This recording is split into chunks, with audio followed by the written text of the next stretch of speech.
Salam sejahtera bagi kita semua, Shalom. Saudara-saudara, saya memilih bagian firman Tuhan dalam kitab Injil Matius pasal 2 ayat 1 sampai 12 yang diberi judul perikop orang-orang Majus dari timur. Ini adalah bagian firman Tuhan yang dapat memberikan motivasi bagi kita semua sebagai umat Kristiani ketika merayakan hari kelahiran Yesus Kristus di bulan Desember ini. Berbicara tentang bulan Desember, ini adalah bulan yang dapat dikatakan memiliki paling banyak julukan. Ada yang mengatakan bulan Desember adalah bulan yang penuh dengan sukacita. Ada juga yang mengatakan bulan Desember adalah bulan yang dapat dijadikan momen kumpul-kumpul keluarga. Ada juga yang mengatakan bulan Desember adalah bulan di mana kita boleh menikmati kue-kue Natal atau yang biasa orang bilang cookies mentega. Tapi juga ada orang yang mengatakan bulan Desember adalah bulan paling banyak pengeluaran atau paling banyak orang keluar doi.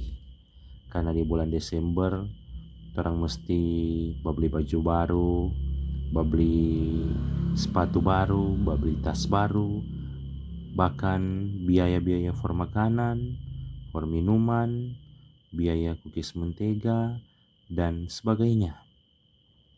Itu adalah hal-hal yang wajar dan normal berbicara tentang perayaan Natal. Tapi yang paling penting, janganlah kita melupakan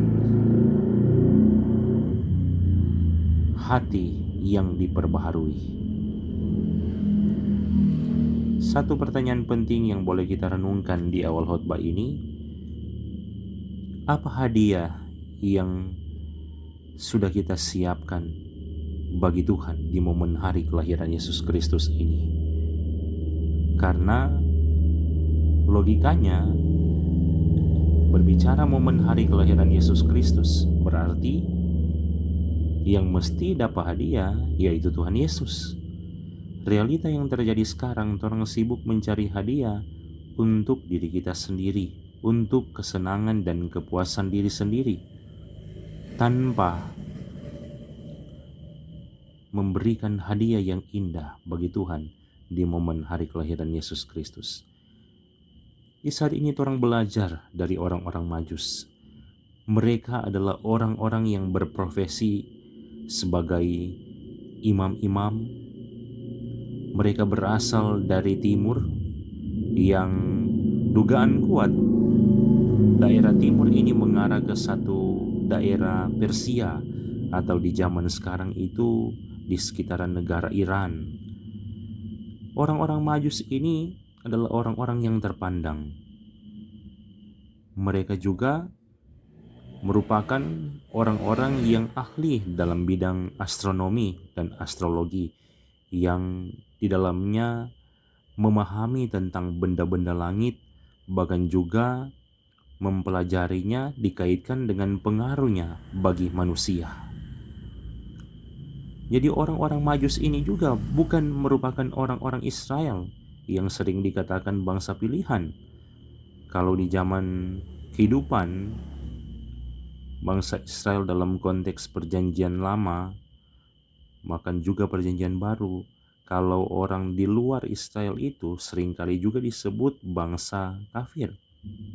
Tapi kita bisa belajar satu teladan yang luar biasa dari orang-orang Majus ini.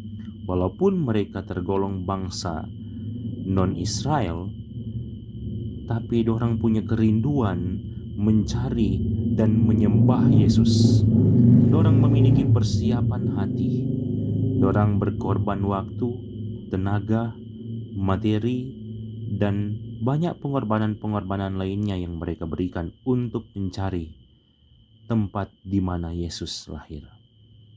Bahkan juga kita bisa belajar dari kisah ini bagaimana orang-orang Majus harus menempuh jarak yang sangat jauh. Dugaan kuat mereka berasal dari bangsa Persia, bangsa Iran sekarang, hendak melaksanakan perjalanan ke Bethlehem tempat Yesus lahir.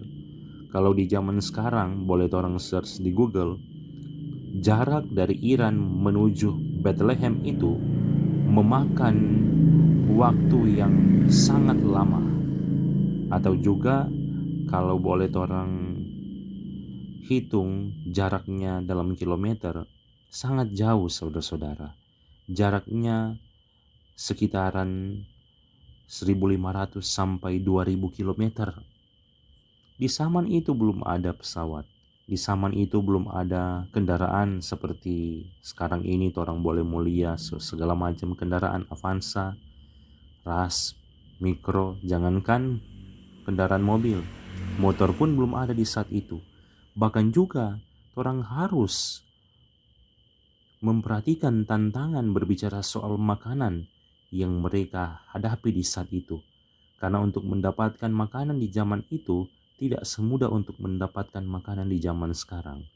Kalau sekarang orang mau melaksanakan perjalanan sonak tako, karena di banyak tempat tersedia rumah makan, bahkan juga minimarket dan toko-toko lainnya yang menyediakan makanan sangat banyak di zaman sekarang. Di zaman itu juga saudara-saudara belum ada handphone. Kalau orang mau melaksanakan perjalanan, kalau orang mau minta tolong pak orang yang orang kenal, tinggal hubungi pakai HP kalau di zaman sekarang. Tetapi di zaman itu, yaitu di zaman orang-orang Majus, belum ada hal-hal seperti itu. Dan saudara-saudara, dari orang Majus ini orang boleh belajar juga. Walaupun mereka orang terpandang, orang yang memiliki jabatan, orang yang berintelektual, tapi mereka mau mencari Tuhan dengan sungguh-sungguh. Mereka mau berkorban dengan pengorbanan yang luar biasa. Mereka mau tunduk bahkan merendahkan diri. Dan mereka mau menyembah Tuhan Yesus. Dan bukan hanya itu, mereka juga membawa persembahan-persembahan yang luar biasa. Persembahan yang dibawa yaitu berupa emas, kemenyan, dan mur.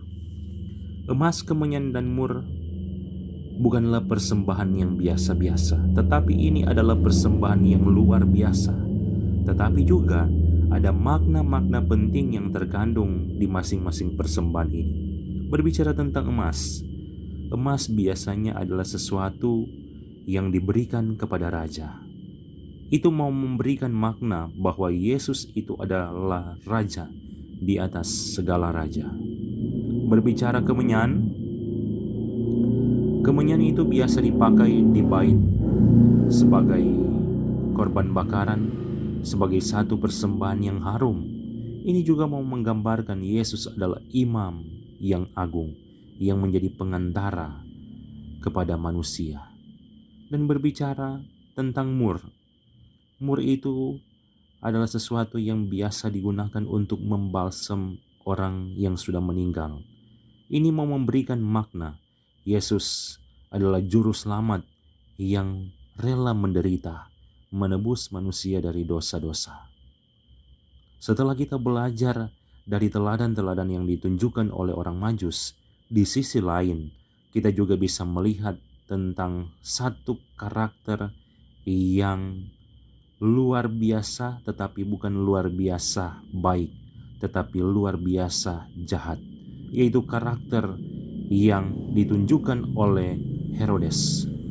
Herodes ini adalah gambaran pribadi atau raja yang licik dan memiliki akal yang buruk. Herodes adalah raja yang jahat. Herodes adalah raja yang munafik, bahkan pura-pura manis.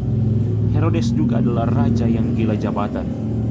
Itu terlihat jelas dalam bagian perikop ini, termasuk juga di pasal 2 ayatnya yang ke-8 dan pasal 2 ayatnya yang ke-16. Ketika orang bisa melihat orang-orang Majus menjadi gambaran orang-orang yang mencintai Tuhan, maka Herodes di sini menjadi gambaran orang yang melawan Tuhan. Karena itu, ketika kita membaca bagian firman Tuhan ini, hendak memberikan motivasi dalam kehidupan kita.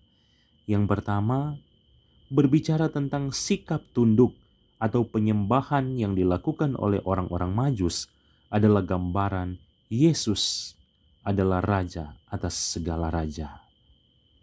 Bukan cuma untuk Israel, tapi juga bagi bangsa lain atau seluruh bangsa yang ada di dunia ini.